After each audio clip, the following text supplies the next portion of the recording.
and Dr. Reema for preparing this interesting presentation for us. Before we start today's presentation, I would like to make you aware that we will be monitoring the chat throughout, so please feel free to post your questions. Dr. Reema will be acting as the moderator for today's session, and she'll be putting your questions to Dr. Ziad at appropriate points within the presentation.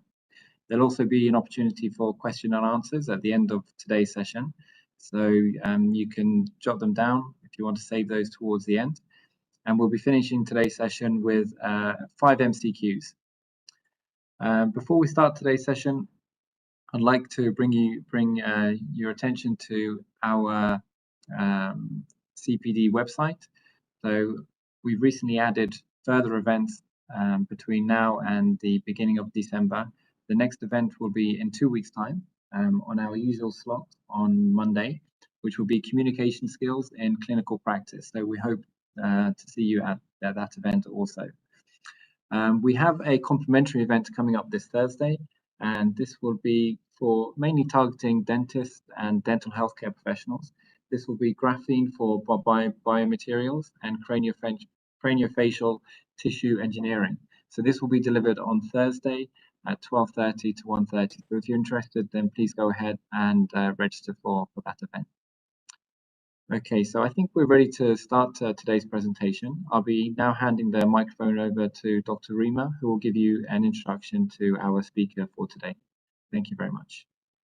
Thank you, Dr. Zakaria. Assalamu alaikum. Good evening. Our distinguished speaker today is a medical doctor specialized in sports and medicine. He has 10 years of emergency room doctor and 22 years of private clinical work as a sport doctor. He has also been implicated in more than 5 universities on teaching, research, and publication level. Additionally, he has been the chair of a nutrition department for the Holy Spirit University of Catholic. He is also currently a member of the Lebanese and French Societies of Sport Medicine. Our speaker also the CEO of the new mid company. This company is devoted for developing health and nutrition related printed and 3D items for the region.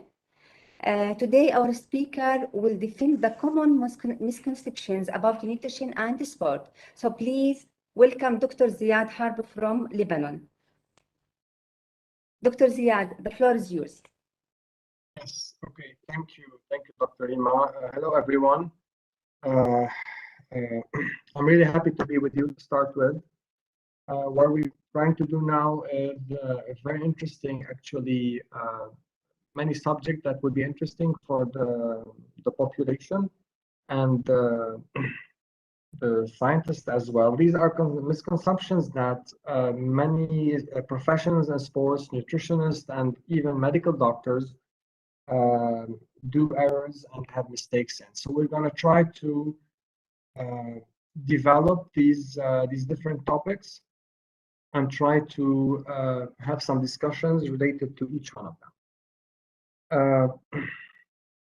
I am ready and happy to answer any questions that you might have during the presentation, so feel free to do so anytime.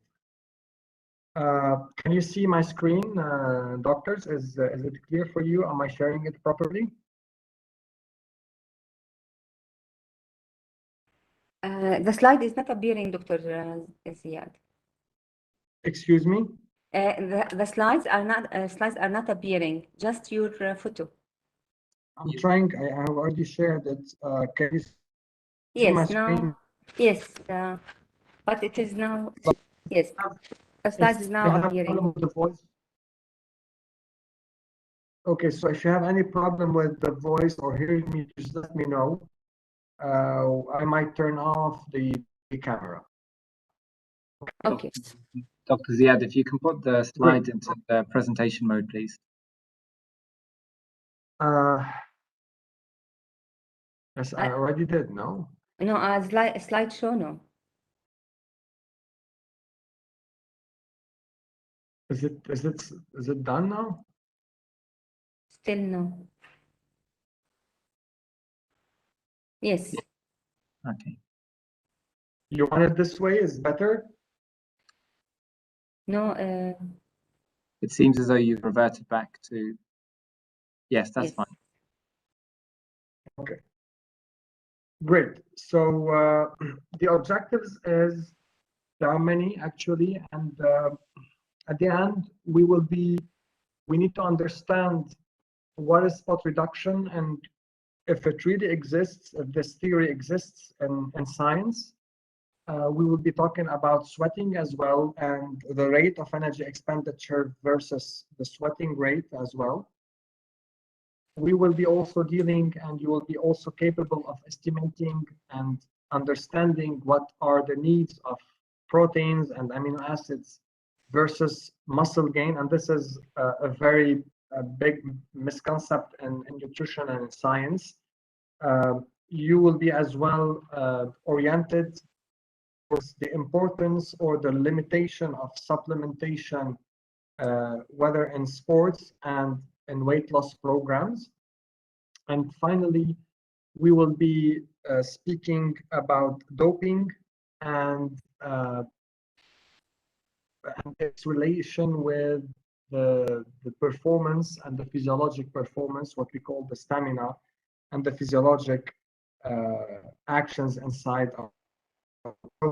Of course, we will be tackling different subjects inside these as well, but these are the general points. Let's start with spot reduction. I don't know if you've heard of that before. Theory that considers that we can control in sports or in nutrition Sorry, Dr. the Ziad. loss of, yes. Dr. Ziad, maybe could you try cutting your camera, closing your camera? Yes. Maybe yes, the audio will improve. Okay, so try to camera. I'm trying to remove the camera. If I can. So at the at the bottom of the page there should be the stop video. Yes, I'm trying, but I'm not finding. Maybe if I. Yes.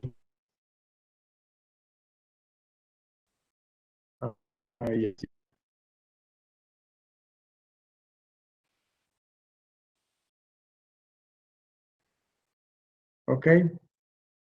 Yeah. Is it done? Yes. Great. I'm sorry about that. I have a bad connection here.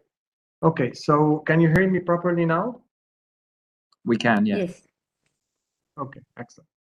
So spot reduction again is the possibility, or maybe we're studying the possibility of removing fat in specific areas from our.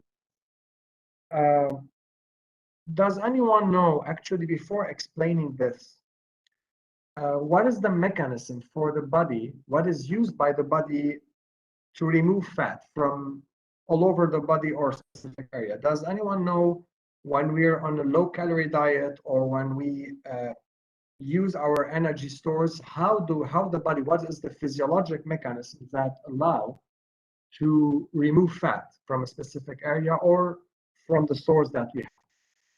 Can anyone tell that? If anyone can tell that, then he can answer this this topic. If anybody knows the mechanism, can send it by chatting, by the chat box. Okay, so all right. Okay, so I'm going to try to explain.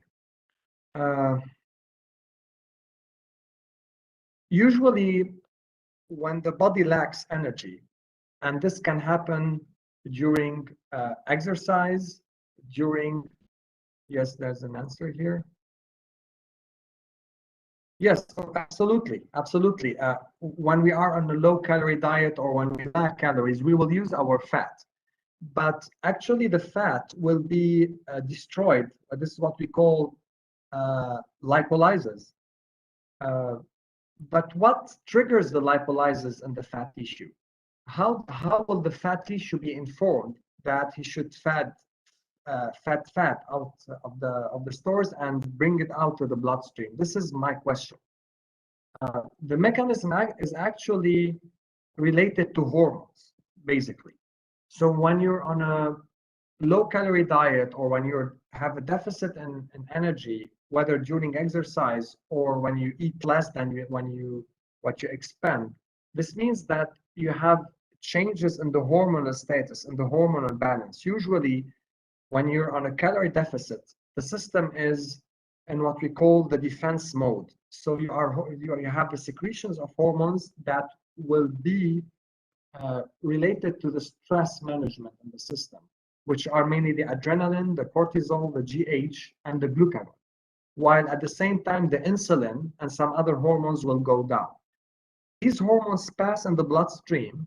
Their concentrations will move up or down depending on the hormones that we mentioned, and they will go to the different organs, including the fat tissue, and they will make their action on the fat tissue.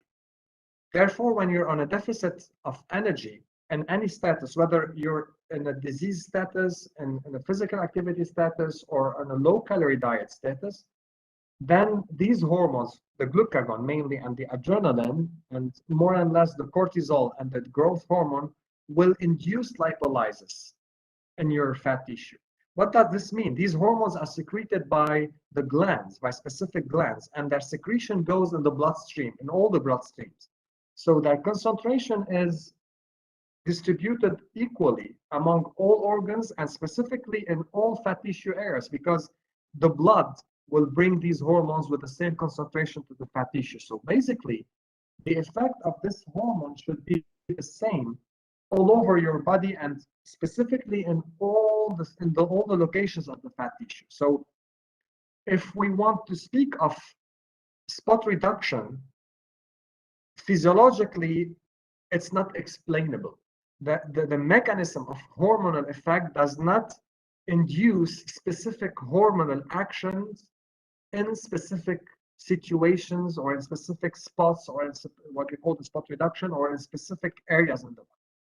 Now, before moving deeper into this, the spot reduction in general does not exist. The dominant answer for spot reduction is it does not exist.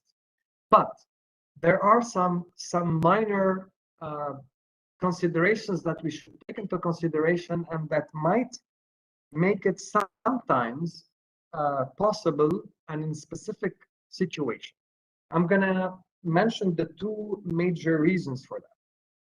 Firstly, it is true that the concentration of the hormones, let's take the glucagon and the adrenaline, okay, just to have something more concrete, do increase in the same manner in the whole bloodstream. But the effect of hormones on a specific organ depends not only on the concentration of the hormone, it depends on the number of receptors in a specific tissue, in the cells of the specific tissue. One, it depends on the sensitivity of a specific receptor to the hormone. And three, it depends on the blood supply, on the irrigation, on what is the flux of blood to these areas. This means that there are situations where we can adjust slightly or adapt, either by training or by genetic means that we have originally when we inherited them, and that might explain sometimes spot reduction. So let me give you an example. In women and gynoid obesity, the adipose tissue in the lower body is not very responsive to the hormones that are, again, have the same concentration in all the bloodstream. Because one, you have mainly cellulitis, so these are very lowly irrigated areas. You have sometimes low receptor sensitivity and low number of receptors. The type of receptors and the sensitivity is low. This is why in these areas, you don't really lose fat as fast as in other areas in women. This happens the same in android obesity in men.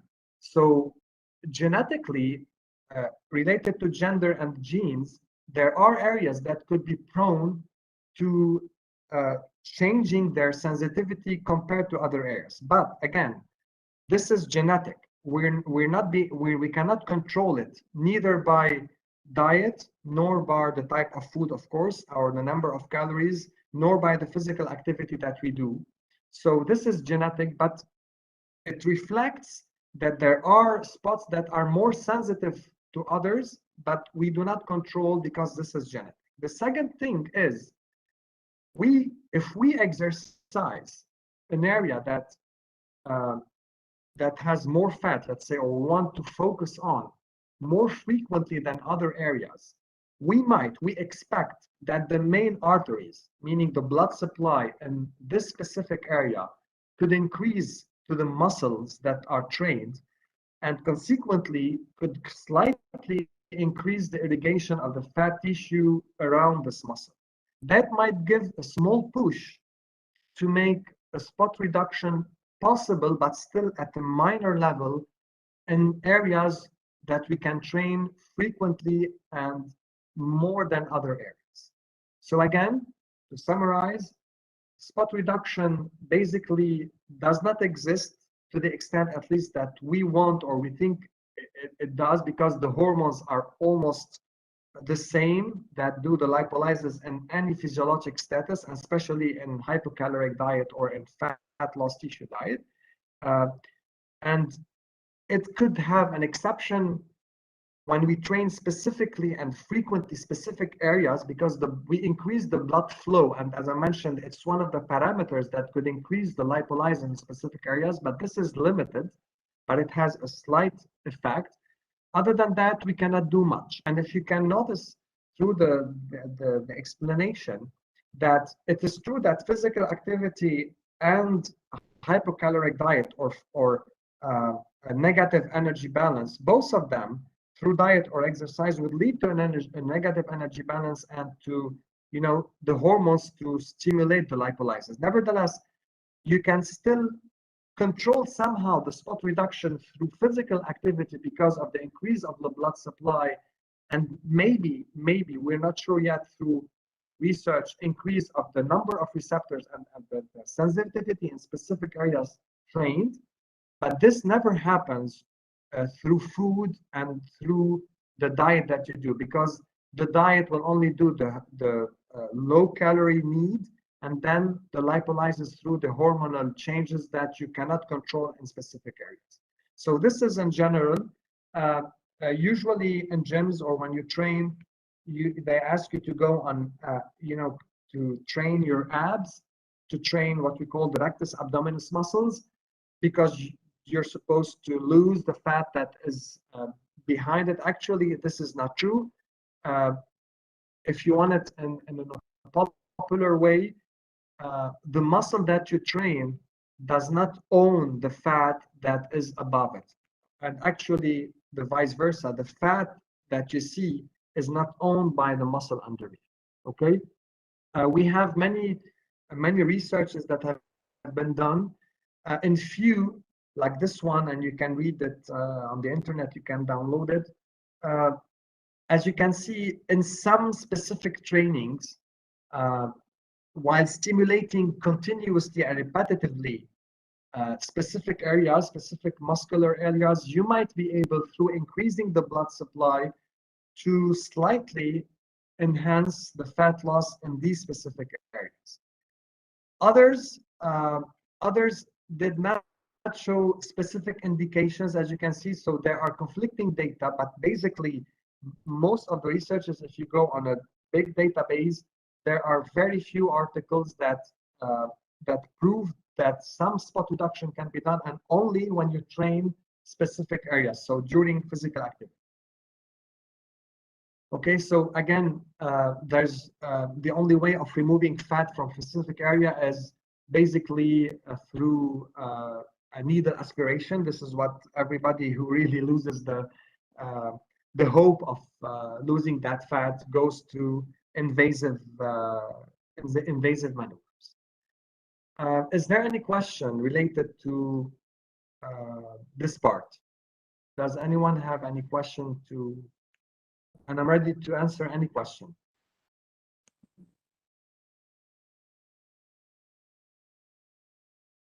Okay, so excuse me, doctor. Yes.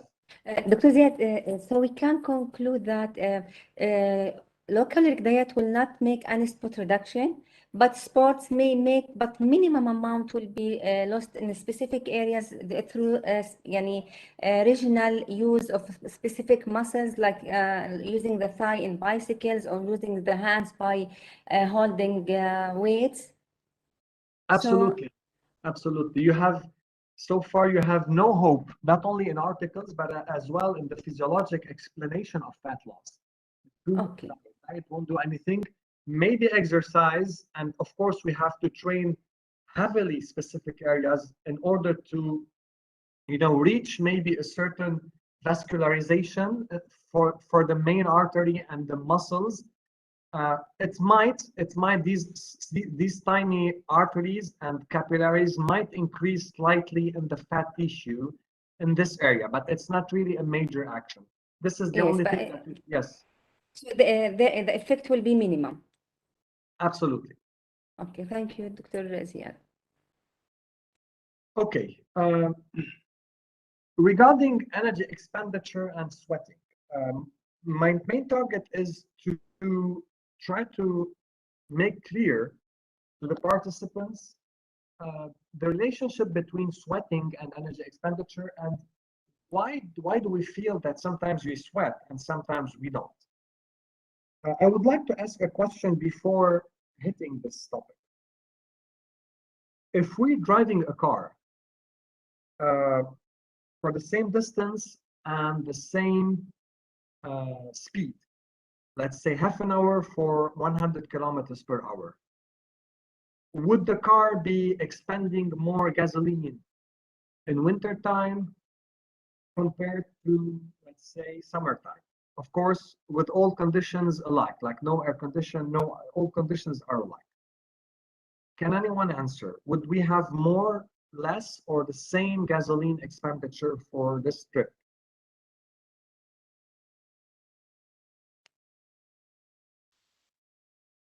All right. I'm not sure if anybody is answering through chatting because I cannot see that.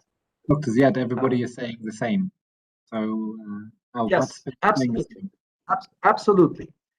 Okay, so if we're doing the same physical activity, let's say we're running for half an hour at a speed of 8 kilometers per hour, would we expending the same number of calories in wintertime compared to summertime? With the same conditions, the same terrain, the same clothing, everything is alike. Will this movement lead to the same energy expenditure? Yes. So our participants are saying yes. Others are saying some participants are saying that environmental temperature will have an influence. Yes, basically, yes. The temperature, the environment could have a temperature on a slight increase, but it won't be related to the action by itself. The work that we're doing. This is what we call in physics the work. We're doing the same work actually. So doing the same work has almost the same implementation on the energy expenditure. My question is, why do we sweat more in summertime, so in higher temperatures, and compared to my first question, I have two questions actually. Why do we sweat more in summertime compared to wintertime, as long as it's the same work, the same number of calories? It's exactly like a car that is being driven. So our participants are saying to maintain the homeostasis and to prevent evaporation. Absolutely, because in order to maintain the homeostasis of our temperature, which is 37, we have two possibilities. We have what we call the humid cooling systems, which are mainly the sweating and the pulmonary excretion, of course, and the urine the urine is not really active during exercise. The pulmonary, through the hyperventilation, could do some action by removing some hot water droplets, but mainly it's the sweating This is one. And the second, the non-humid, which was the dry means of cooling, which are mainly the convection, the conduction. Convection is the effect of the wind speed on our skin. Convection is the direct contact between our skin and the air, the environment, which moves heat energy from one side to another. So in wintertime, the convection, meaning the non-humid, and the conduction are much more efficient than in summertime. And the cooling is done mainly through these patterns. While in hotter environments, let's say when we reach the 30, 35, 40 degrees and above, on the contrary, sometimes you get overheated because the outside temperature through conduction will overheat our blood and internal organs. So at these temperatures, the evaporation, the humid sweating would be more efficient. And this is why we feel the sweating more during hot weather compared to cold weather. And again, this is to tell you that sweating is not related to energy expenditure. Sweating is related, of course, to the quantity of energy expenditure, but for the same quantity of calories or number of calories used during a sport, we sweat more or less due to these, as Dr. Zach said, the homeostatic equilibrium that exists in the system, and is, and there's a balance between the humid, which are the sweating mainly, and the non-humid, which are the conduction, convection, that are responsible for this cooling effect of the body. The second question that I want to ask, we are doing the same work. We're running for 30 minutes at, let's say, 8 kilometers per hour with the same temperature, and the same temperature, let's say 35 degrees, but in a non-humid environment from one side and during a humid environment. Obviously, we will sweat more during the in the humid environment. Am I correct? If I'm correct, and this is obvious because we sweat more when there's high humidity or high humidity. Why do we sweat more? When one of the attendees, they says yes, less oxygen. I guess yes. No. Okay. Again, go back to the physiology. When we say oxygen, we say energy expenditure because you're burning calories when you put the macronutrient, mainly the fatty acids and the glucose inside the mitochondria use oxygen. So when we say there's the same number of calories expended during this work, we have to consider that it's the same volume of oxygen, okay? And this is what we call the percentage of VO2 max, or the VO2, the volume of oxygen that is used during a physical activity, a specific physical activity. So less oxygen, no, this is wrong because it's the same volume of oxygen. There's another reason why we feel more sweating in a humid compared to non-humid environments. Again, we're using the same number of calories and the same volume of oxygen. So we have two theories from our participants. Rabat says that we sweat more because of condensation. Mariam says that there's less, the heart is the heart is less able. Actually, that's not very clear. So we have one theory that we sweat more because of condensation.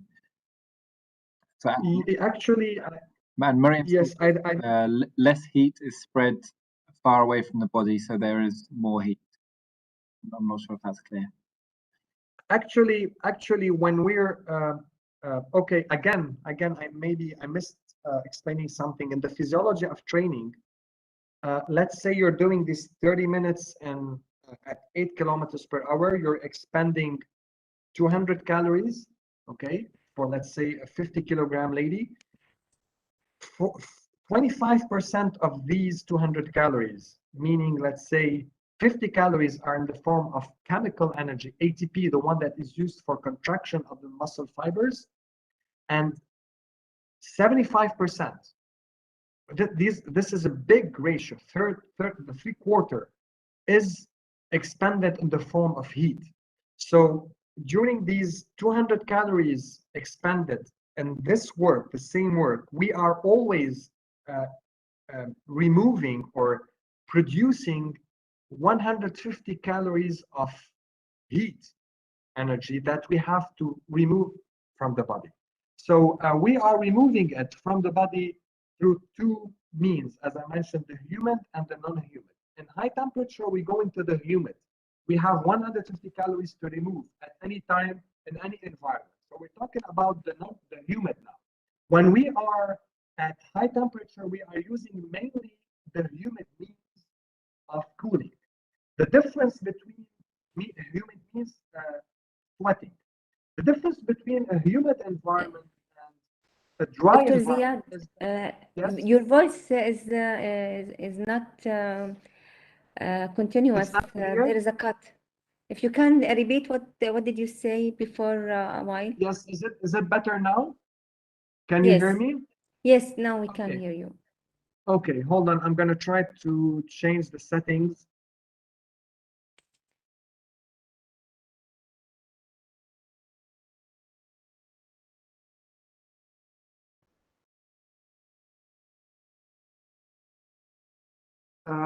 Is it better now? You hear me? Is Yes. it clear? Yes. Okay, so I was saying that we have 150 calories of heat produced in any environment. In a hot environment, we have mainly the sweating that should cool our system. The difference is that in a humid environment, when the humidity and the condensation of the air, as someone mentioned, is high, let's say 80, 90%, the sweating, which is water, actually will have difficulty to evaporate. This is why it will remain on the skin. While we're in a dry environment with low humidity in the air, it's easier for the sweating to evaporate. This is the only difference. Okay, it's the fact that sweating will or will not evaporate in a humid and in non-humid environments. It's not because we are expending more calories. This is very important. And I will jump to a more conclusive decision that sometimes people do wear heavy clothes on because they want to sweat more. Actually, the only thing they are doing is they are stopping the convection, which is part of the cooling system, even if it does not work in high temperatures, but in low temperatures up to 30, 37 degrees, the conduction between our skin and the environment goes almost zero because we are wearing a lot of clothes, and this actually overheat the body, and it will produce more sweating, not because we are expending more calories, but because we're not properly cooling down. So actually, these clothes should not be worn. We should not put as much as possible. We should not put any barrier between our skin and the environment in order to facilitate the evaporation and the conduction, which are the means for cooling our bodies. Is this clear? Any question? Anyone would like to have any clarification, any further explanation? Great. The third topic is the relation between protein intake and muscle gain. This is a big issue. Myself being a sports doctor, Dr. yes, Dr. Ziad, excuse me, Dr. Ziad, there is a question from one of the attendees. So exercising in warm environment is the same as exercising in cold environment? In terms of energy expenditure?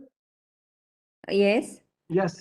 Yes, if it's the same work, almost yes. Maybe in very cold environments, when we shiver, okay, meaning that the body is overcooling. Shivering is an involuntary contraction of muscles. In that case, of course, we'll be expending more calories.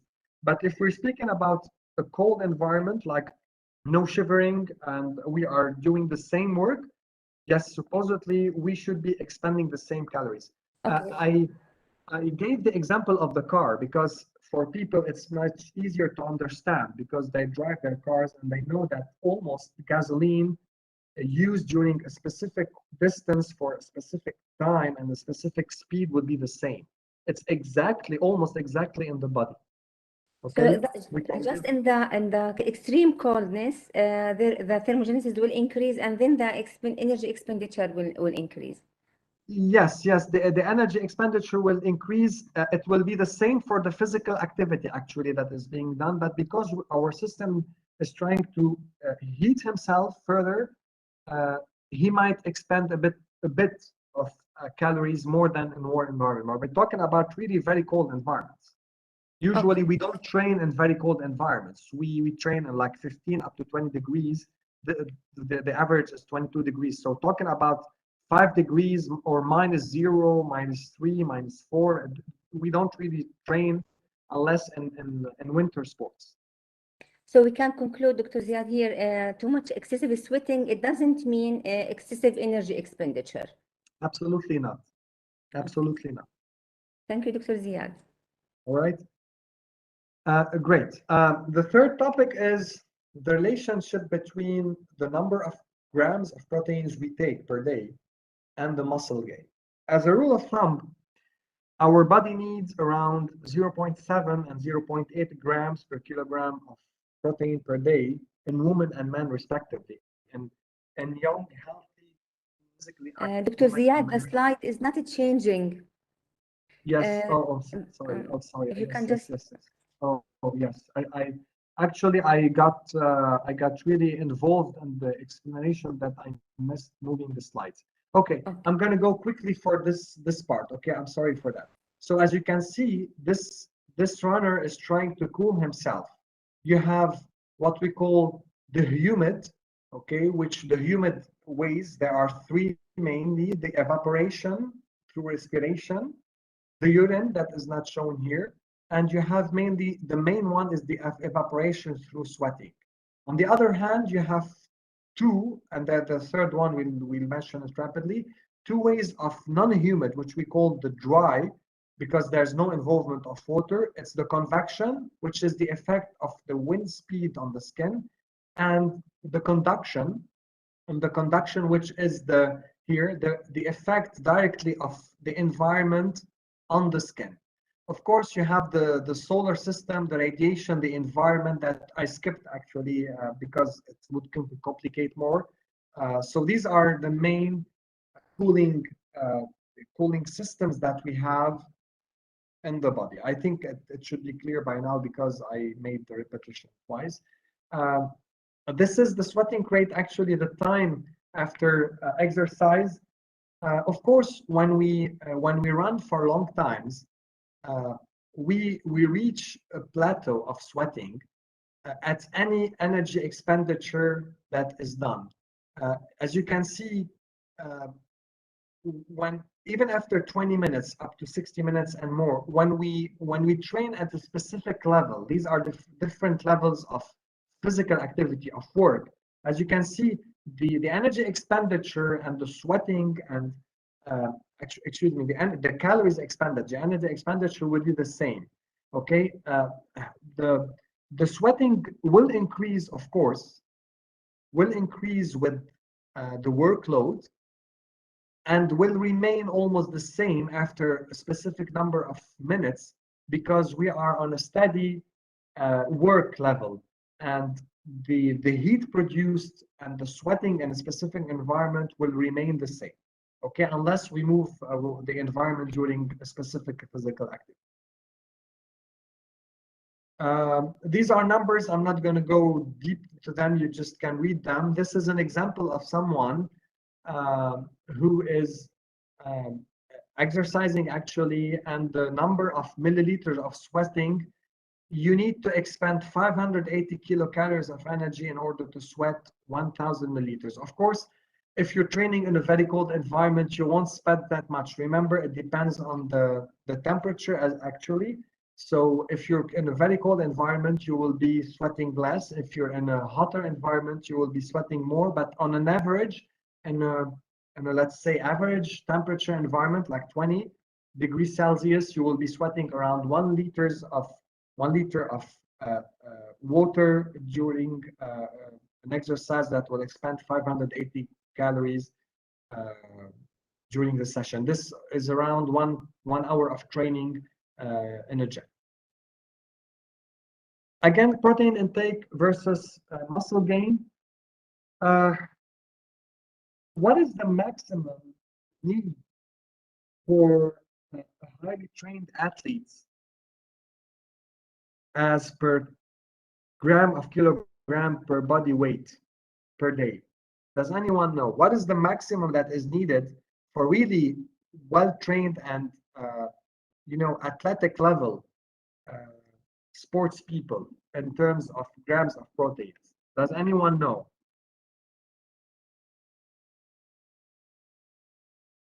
Okay, we can reach to 2 grams per kilogram, 2.5 gram per kilogram. No, 2.5 is actually is not proven through science. It will go when you move above 1.8. In most researches, you will remove the proteins through the kidneys, through the form of ammonia. So there's no need, and there will be no synthesis of proteins in the muscle, and no increase in the muscle mass. You can go to 2.5, 3 if you're doping. You're under doping. You're taking like steroids or growth hormone, of course. But this is not, of course, the normal thing to do. In athletes, the maximum that we can reach in worldwide ranked bodybuilders. I'm speaking about anaerobic training and weight training and anaerobic training. You might reach 1.8. In aerobic training, like in runners and swimmers, long distances, you might need 1.4, 1.5. So these are low numbers compared to what usually we think is needed. I'm going to give an example. If we have an 80 kilogram man training in the gym, he might need 80 times 1.3, 1.4, depending on the number of hours he's training per week. So it might be maybe 100, maximum 110 grams per day. This could be easily taken from food. The question is, and this is the dilemma, what if we take more? Okay, what if we take like 2 grams, 2.5 grams? Well, actually, you don't trigger muscle growth if you take more than what is needed. You just use the carbon chain of amino acids to use them as energy or store them as fat if you have a positive energy balance. And the remaining, which are the ammonia, will be, of course, processed through the liver and removed by the kidneys. So you will be working your kidneys and liver without any gain in muscle mass. So more proteins are not necessary. They don't give any advantage neither in sports performance or stamina or physical performance, nor in the muscle gain. This is very important to know. Despite all what's been moving around in gyms and among coaches, that we take protein supplements, we have to take more, we have to eat more, and that will lead to a bigger muscle growth. This is totally wrong. We have to really understand that and try to explain to people that this is not needed, as this abstract of this article is supposed to say.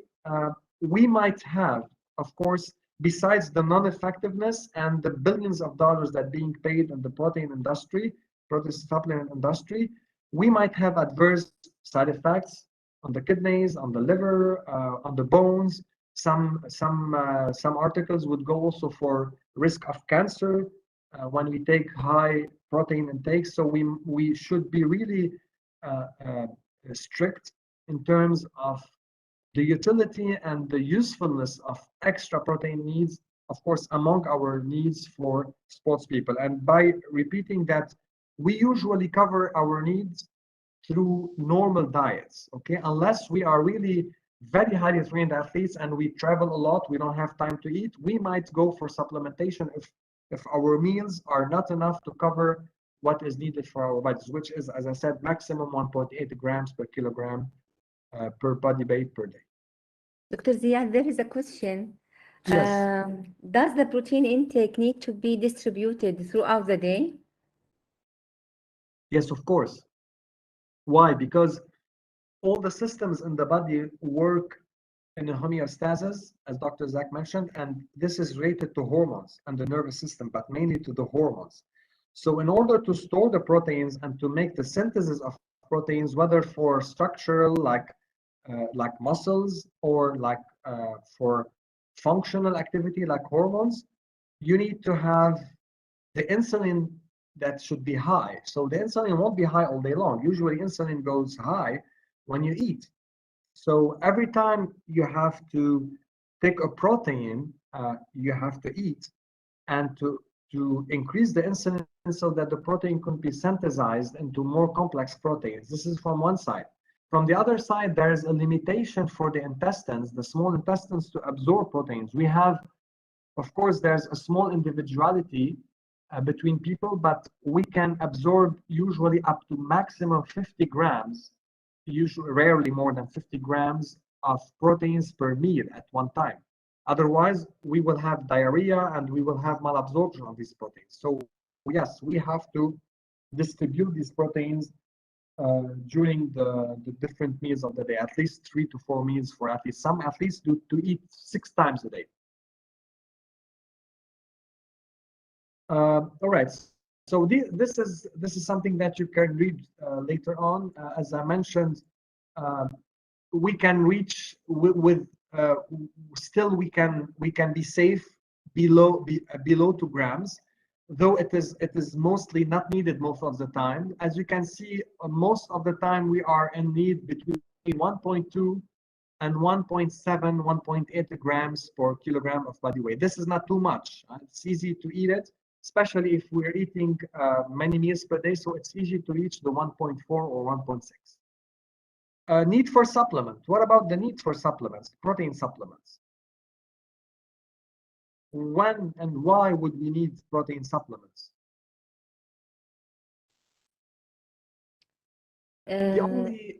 Yes.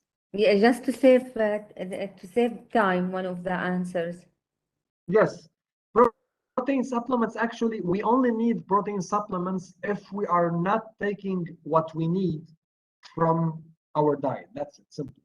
Okay, whether if we don't have time, whether if we're like, I don't know, vegetarian, or if we are training a lot, or we are traveling a lot. So for the many reasons that do not allow any sports people to eat enough proteins to diet, he can go for supplementation just to compensate what he's not eating through his diet. It's not like supplementing above what is needed through his diet.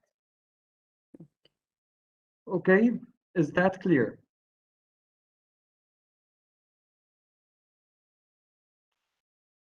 Lovely. For the satiation also, for feeling fullness? Regarding proteins, you mean?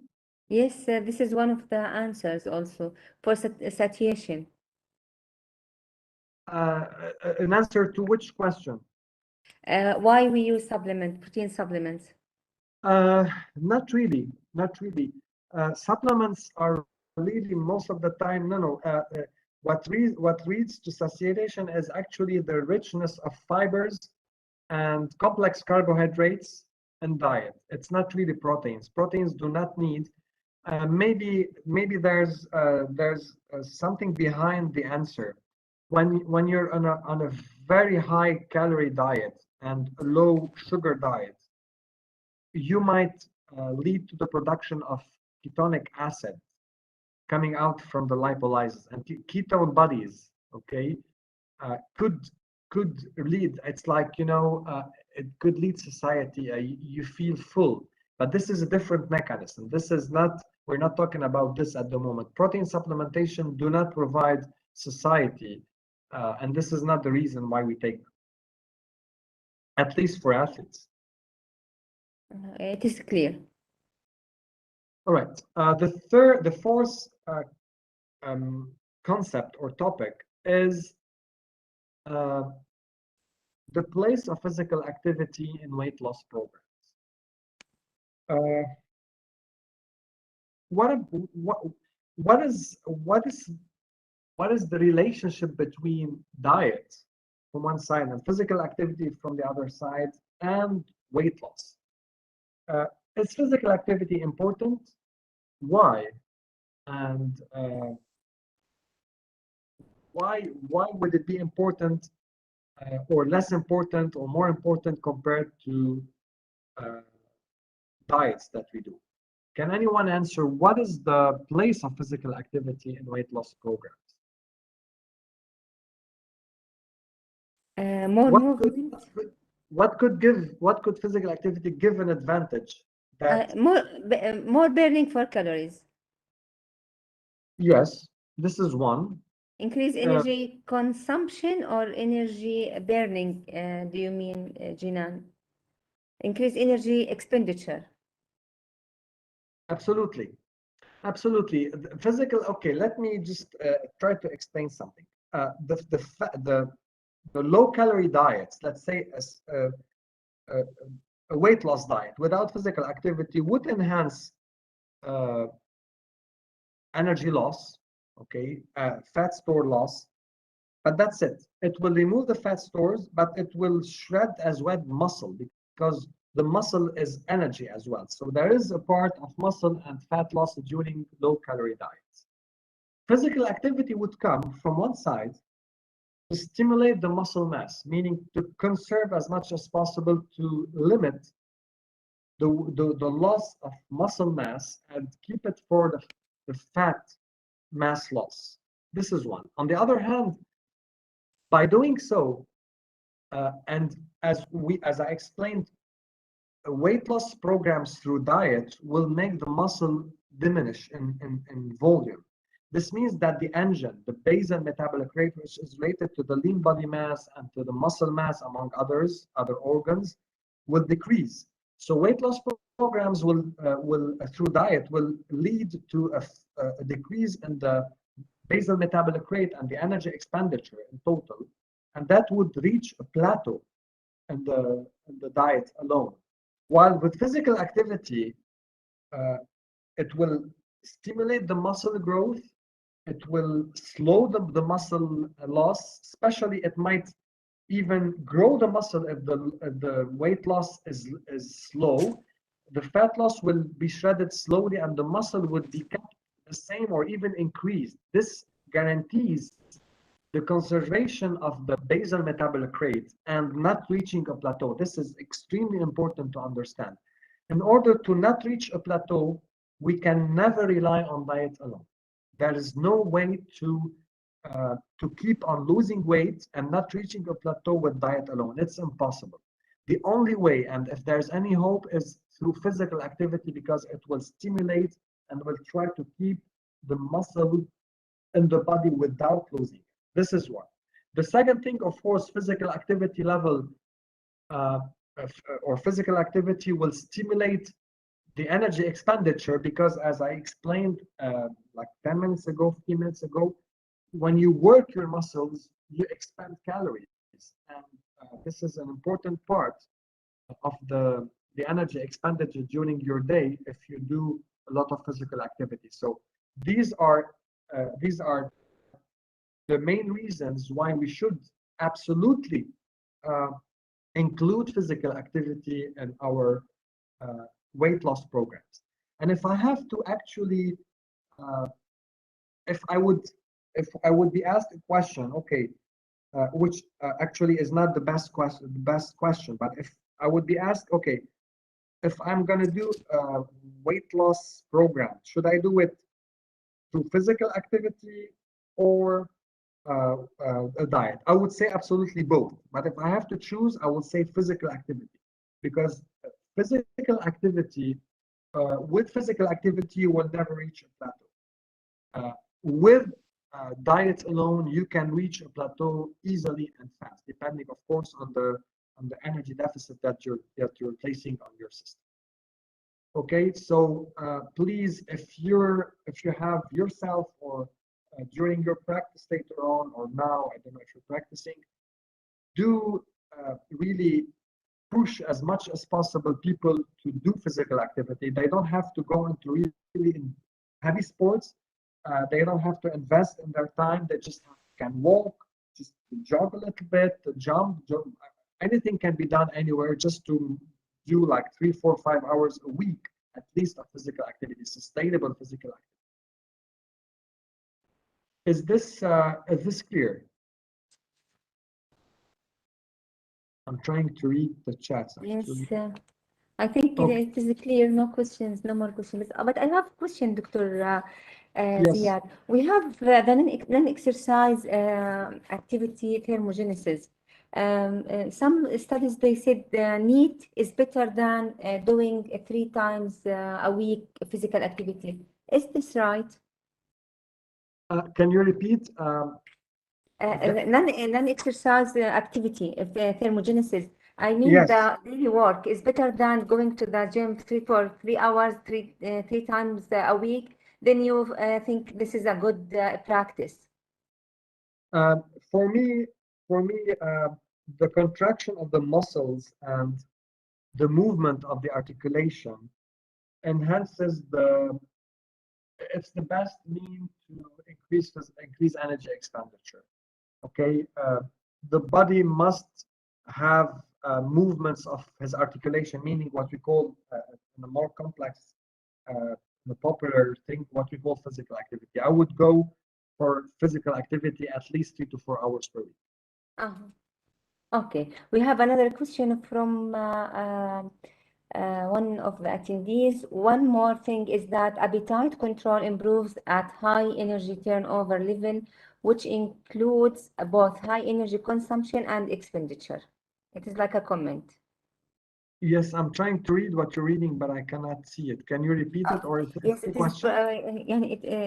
It has been sent to me privately. So one more thing is that appetite control improves a high energy turnover level, which includes both high energy consumption and expenditure. The question is not too much Yes, clear. okay. I will send. I think I don't know if I understood properly this. Usually, when you do physical activity, you eat more. I don't know if you have more energy consumption, which is true.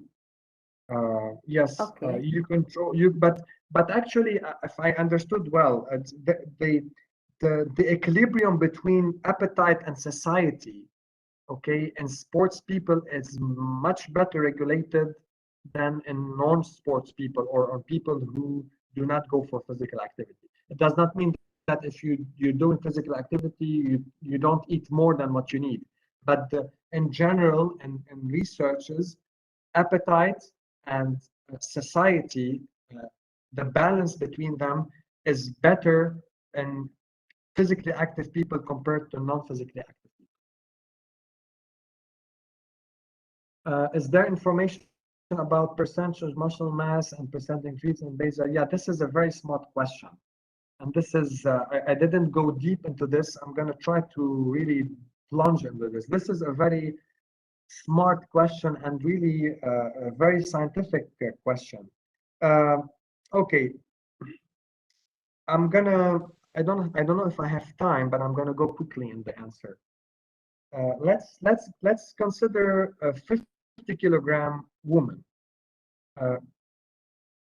This woman usually has 30% or 35% of muscle. Let's consider 35. So she would be having around 17 kilograms of muscle mass. The muscle mass in man and in woman takes at rest, okay, and this is important, at rest, it produces around 20% of the basal metabolic rate. So this 50-kilogram lady that has a basal metabolic rate of 1,200 calories would have only 20%, which is 240 calories, that are produced in the muscles. This means that if she has, like I mentioned, maybe 30% of 50 kilograms, which is 15 or 16 kilograms, these produce around 240 calories. Actually, 1 kilogram of muscle is producing 15 calories. This is not much per day. So it is true that in these numbers, if you put 5 kilograms, you would be expending 75 calories per day. So it's important. But what is more important is that during physical activity, when you have 20 kilograms of muscle compared to 15 kilograms, your energy expenditure will be, the energy expenditure of physical activity will be really much higher. So it is true that we expend more calories when we have 1 kilogram or 2 or 3 extra muscles, but not much. But these will add, of course. But what will also be important is this extra part of energy expenditure during exercise, that these extra kilograms will also produce, will also expand. I don't know if I answered the question, but I really added another dimension or angle of this topic. Yes. We have another question, Dr. Ziad. Physical activity is like an appetite suppressant? Can you repeat? It's up. I'm gonna go back in the slides. So physical is like an appetite. Yeah, yes. It's not an appetite suppressant is a more popular term. Physical activity would lead actually, and again I repeat, hormones. Hormones do everything in the body. Physical activity do provide a hormonal status that is more prone to provide society compared to non-physical activity. Among others, let's say physical activity will increase. One of the things that might increase the morphins, the endorphins, the internal endorphins, the morphin that is secreted by the brain, and this will give like a sort of euphoria, a feeling of relaxation. People will feel better. They will eat less. They will have less stress, and there are many other examples, of course, of hormonal effects of the society induced by physical activity. It does not mean it's an appetite suppressant. No, on the contrary, people who train more need more calories, but the equilibrium, again, the equilibrium between the balance between society and food intake is better, and this will lead less probably to extra weight compared to people that are not exercising. Okay, thank you, Dr. Ziad. Any more questions? We will take the question at the end of the session, inshallah. All right. Okay, great. So let's move. Okay, I just mentioned this. Okay, supplement needs. What about supplement needs? Supplement needs could be, supplement actually could contain anything, but mainly it could contain the micronutrients and the macronutrients and the phytochemicals. Phytochemicals is a group of chemicals that usually is found in the vegetable kingdom, and they might have an effect on health, like antioxidants, for instance. They are neither vitamins nor minerals, but they are considered important in the diet. And you have the macronutrients like proteins, carbohydrates, and other, like, I don't know, creatine, like the creatine, like the carnitine. You have a lot of type of supplements. My question is actually, and our topic is, do we need supplements in general for the general population, but most importantly for exercising people? And if we do, how much? Practically, in the nutrition science, we have what we call the DRIs. These are the rates of each nutrient that is needed per day, per 24 hours, to be eaten by a specific person in good health. Of course, we have DRIs for sick people or different physiologic situations. Let's consider, for instance, any vitamin C. Okay, vitamin C could be needed at around few tens of grams per day. But what if we take 500 grams, 1,000 grams, 2,000 grams of vitamin C, excuse me, or we take mega doses of vitamin B12, like, I don't know, 100 milligrams. Are these needed actually? To be frank with you, not much. Why? Because when we're training and when we're expending calories, we are eating more. Otherwise, we will be losing weight. And we're talking about sports people. So sports people they are not obese. They don't need to lose weight. So we are eating more. So we are eating more, and if we are eating at a good quality, we will be eating proportionally more macronutrients and more macronutrients as well. So basically, if we're doing physical activity, we should be automatically ingesting more than the DRIs, because the DRIs are based on like, while in athletes you could be going up to many times, or sometimes more times these energy needs for the general population. So basically, we are taking already enough extra macronutrients and macronutrients. But what if we increase even further? The data are conflicting, to be frank with you, and I'm not talking about what is practically being done. What is practically being done is is a mixture of a chaos in the industry, and people taking supplements from left and right, and without any basic scientific study. I'm talking about the science. We might be in need, if there's anything to be taken, of antioxidants like vitamin E, for instance, like vitamin C, like vitamin A, maybe a little bit more than the DRIs for athletes. We might be, for some, taking vitamin Bs like the B3, B6, B9, B12, which are concerned by the energy pathways production. So they work in the mitochondria producing ATP. If there's anything to be taken, maybe we can take these supplements. Okay. Otherwise, the chaotic supplement ingestion in mass, sometimes of multiple types, has never been, at least in the science and in my medical practice, I have never seen someone really getting better performance while mixing a bag of supplementation. I've seen people taking 5, 6, 7, 8, 10 and more supplements every day of different types. So just be aware of that. Any question? Okay, I'll keep the questions maybe at the end. We'll open a discussion just to make sure that we're on time. The sixth topic is doping. I'm not going to speak about doping. This is a big part of sports medicine. But what can we reach without doping? This is what I'm trying to. This is the message I'm trying to send.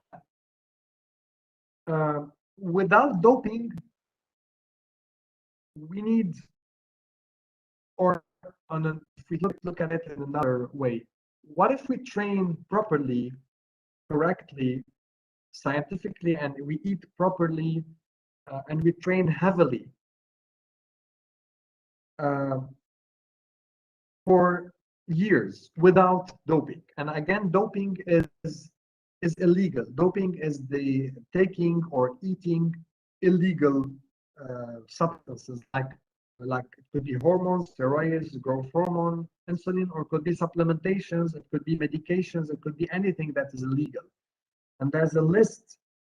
There are 2 or 3 organizations worldwide that put every year a list for what we call the doping substances.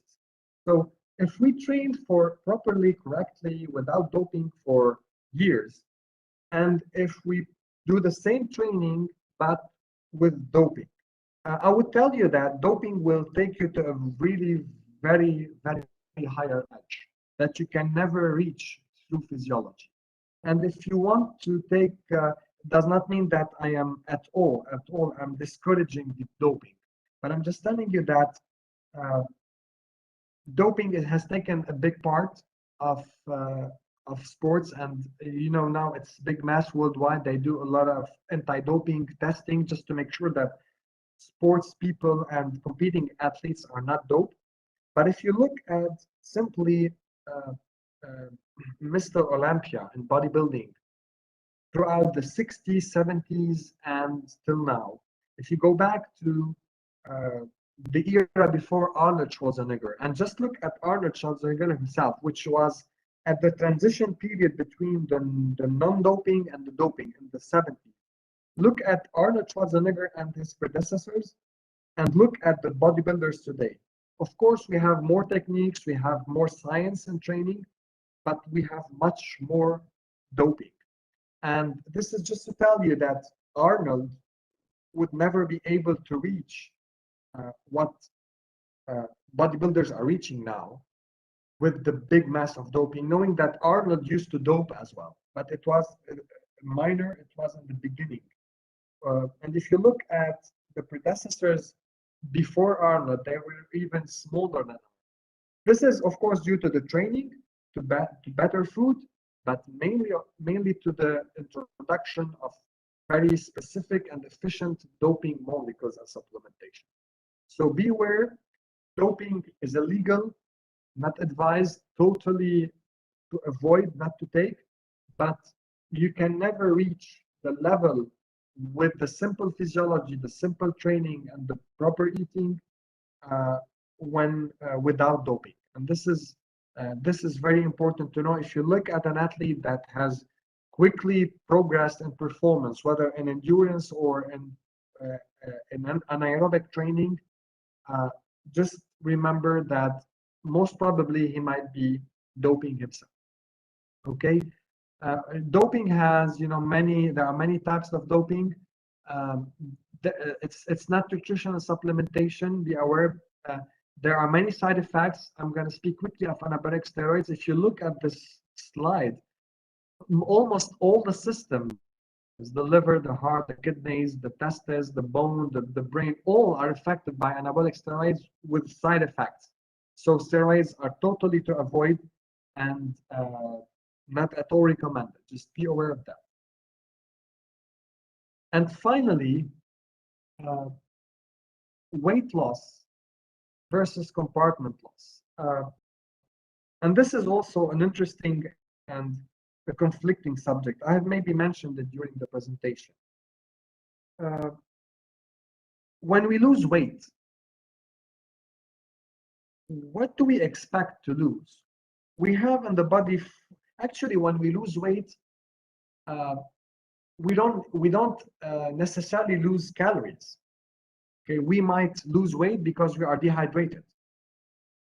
We might lose 2-3 kilograms of water if we don't drink water. And we're dehydrated and we weigh less. So weight loss is not really an automatic representation of fat loss. It could be water, as I mentioned. It could be muscle loss, simply. Okay, so it could be water and muscle loss, and this is misleading. Basically, you can lose weight through 3 systems. Fat, which has 8,000 calories per kilogram. 1 kilogram of fat has around 7,700, which is rounded to 8,000. You can lose muscle, which is mainly 75% of water, and it has around 1,500 calories per kilogram of muscle. And you can lose water, which is non-caloric, so just it gets out of the body and you get dehydrated and you lose kilos. So when we lose weight, what do we expect to lose? Usually when we are on a diet, a fat loss diet, there are many factors that affect the ratio of fat to muscle loss. You have the level of obesity, okay? The original level of obesity. You have the speed, the velocity of fat loss or weight loss. You have the quantity of proteins that you're eating, 3. And 4, you have the non or the presence of physical activity. We always expect, and this is almost absolute, we always lose fat and muscles. And when I say muscle, usually water comes with it, goes out with it.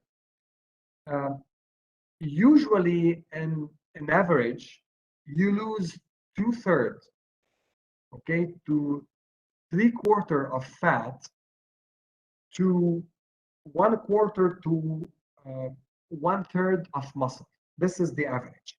Nevertheless, you will lose more fat and less muscle in the following 4 conditions. One, if you start with a very high percentage of fat in your body, like you weigh 150 kilograms, okay, 1. 2, if your weight loss, meaning the energy deficit, is slower, so you lose more fat and less muscle, again. 3, if you have a proper and sometimes more than 2 grams per kilogram of body weight of proteins, just to try to keep as much as possible and to slow down the protein loss. And 3, if you do physical activity, as I already mentioned previously. So you can usually you lose, let's say, to make it simple, 2/3 fat, 1/3 muscle, but this ratio would change either to higher to fat or to lower to fat, depending on the 4 factors that I mentioned. Okay. Remember, muscle is a very valuable tissue. It's a precious tissue. We should not jeopardize losing muscle. We have to train well, not lose weight very quickly, and this means not really very high deficit of energy. And 3, eat enough proteins when we're on a weight loss program. Okay, but practically there is no mean not to losing muscle at all, except if we do very intensive training, physical training, and specifically weight training to keep the muscle stimulated during weight loss. Okay, I think I've taken my part. I would like now to open any discussion or any questions with that you might have, Dr. Reema or anyone else. Thank you very much, Dr. Ziad, for very informative presentation. Now we will take the questions. One question, can you mention the role of branched chain amino acids in the muscle growth? Why do we gain more muscles when consuming supplements high in branched chain amino acids? If you Yes, have any idea, Doctor. Branched chain amino acids like valine, lysine, isolysine. Isolysine and valine and lysine are amino acids that are more catabolized from muscle cells during exercise compared to others. Okay, they are more used in energy production during physical activity compared to the remaining 17 amino acids, and these are essential amino acids, the branched chain. We have, and actually the origin of using branched chain amino acids come from researches in medicine with sick people in hospitals, people with trauma or with pathologies. We have observed that the recovery is a bit better when you take branched chain amino acids. So this has been extrapolated to training people because we really use many grams of proteins, many more grams of branched chain amino acids from the muscle compared to the other amino acids, which we still use, of course, but to another extent. This is why branched chain amino acids sometimes are taken prior to training and during training sometimes, because we want to avoid this big loss. Now, physiologically, and in hospitals and researches, it has been proven, and most probably it is also effective in athletes. Okay, but just to mention a few things, when we speak of gaining more weight, we're talking about few grams, okay, or few milligrams every day of muscle gain. We're not talking about like 50 grams or 100 grams per week. We're talking about maybe few grams per week, which is a very slow thing. It's not insignificant, but it's not as we expect it to be. Okay, this is also important to add. Okay. Another question, Dr. Ziad. Is it better to take or to make the physical activity before the meal to prevent eating again? Before the meal, Yes. actually, I don't know if we can control our eating. Our eating is controlled by hormones and neurotransmitters, the brain. If you're training, as I mentioned, we should think about the hormones. When you train, what we call the counterproductive hormones, the glucagon, cortisol, the stress hormones, actually, the adrenaline, the growth hormone will go high.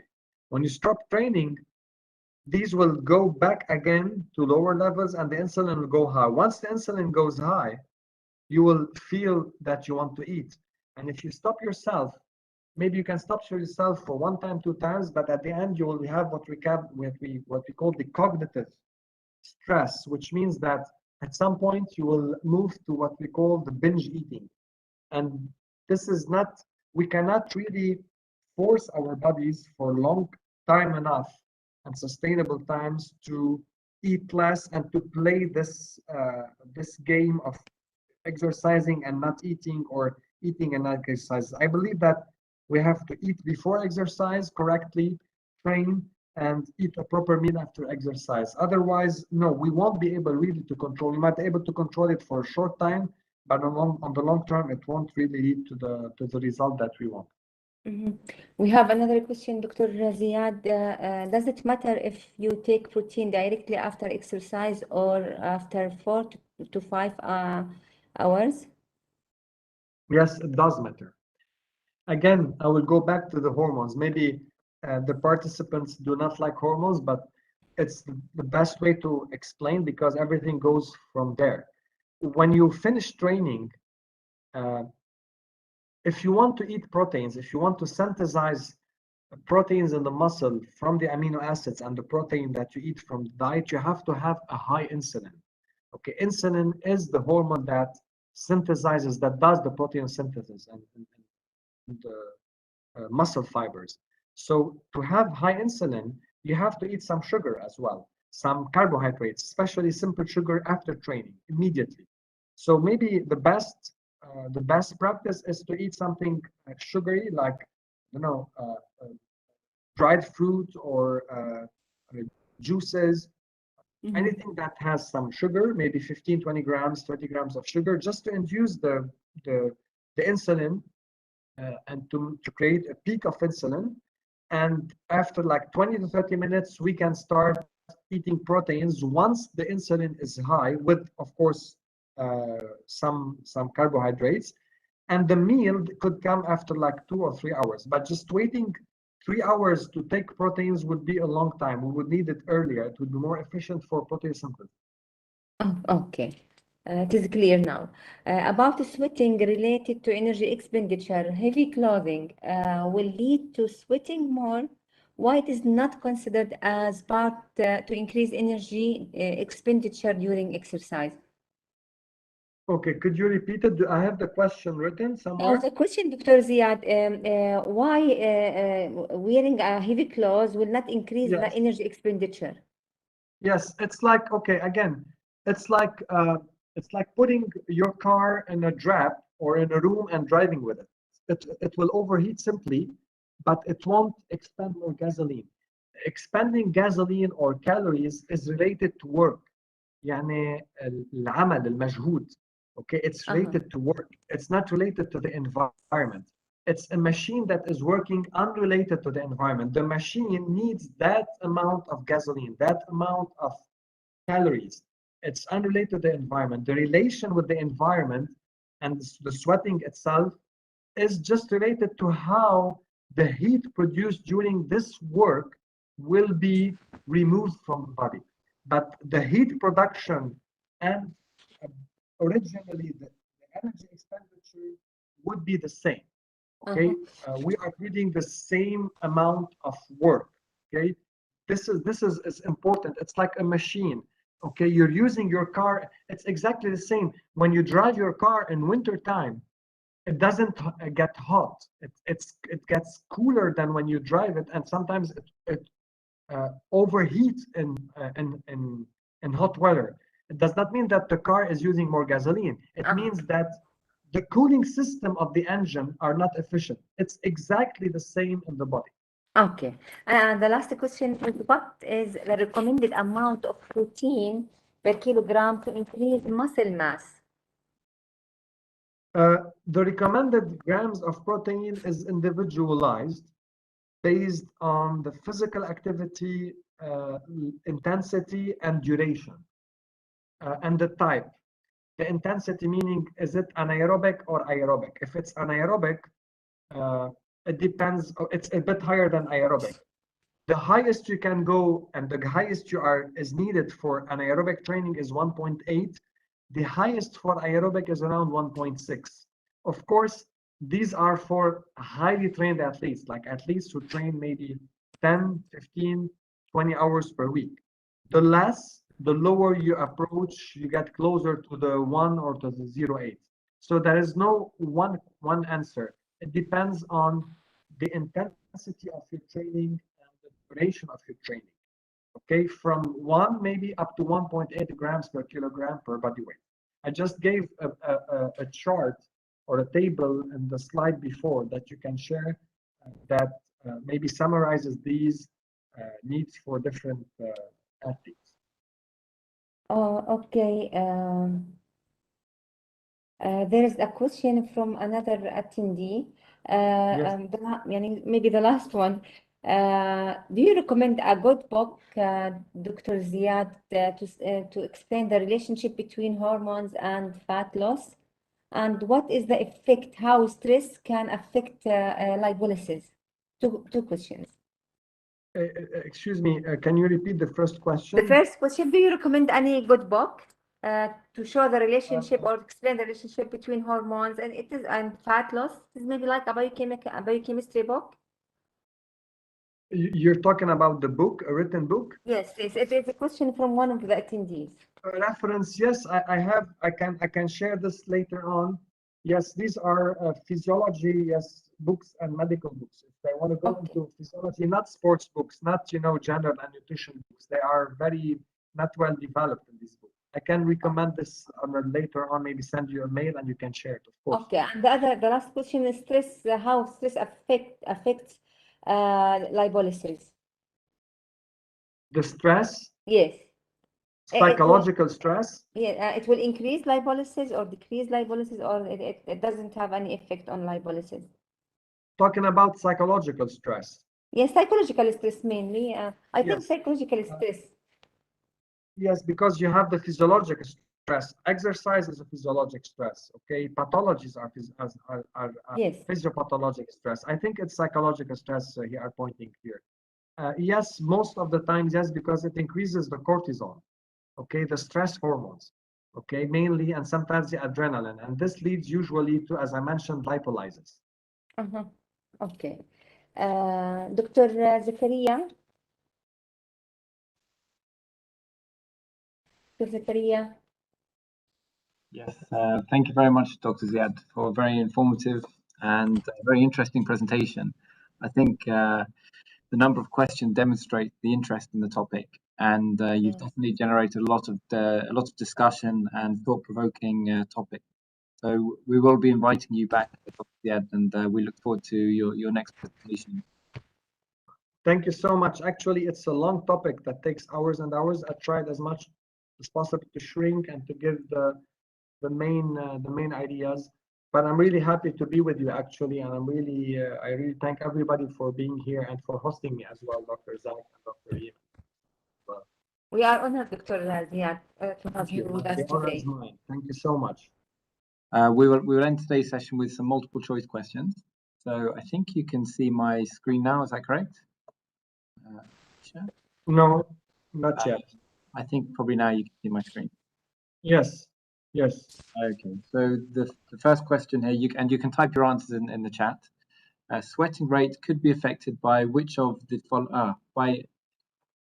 by the following, except for one of these. So which one of these factors is unlikely to, or least likely to affect sweating rate? And you can type your answer in the chat.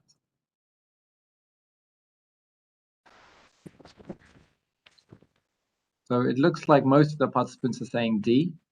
Would you like to comment on that, Dr. Ziad? Yes, it's actually the least related. Yes, the first are all related, the three first. Correct. Question number 2. As the exercise intensity increases, the sweat rate decreases. Is this true or false? So as the exercise intensity increases, the sweat rate decreases. Okay, so it looks like most of our participants, or all of our participants, are saying false. True. Yes, it's false. Okay. The next question here. So you have to fill in the blank. So high protein intake affects the health. Is it positively, adversely, or will never affect? And the intake should be below the recommendations, within the recommendations, or above the recommendations. So what's the correct answer? Repeat after me.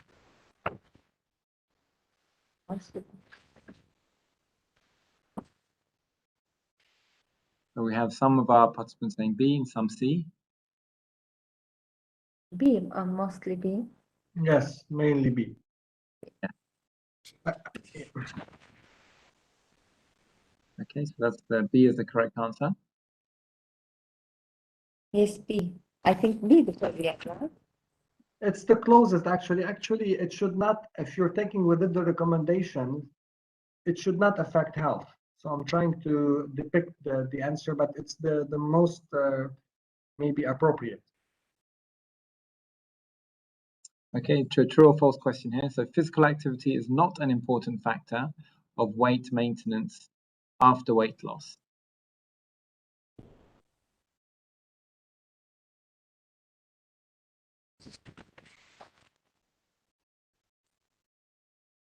Okay, and I can see all of our participants are saying B. Yes, this is straightforward, actually. And final question. So crash diet is better than balanced diet for weight reduction, since the reduction in the weight loss will be quicker and more sustainable. Is this true or false?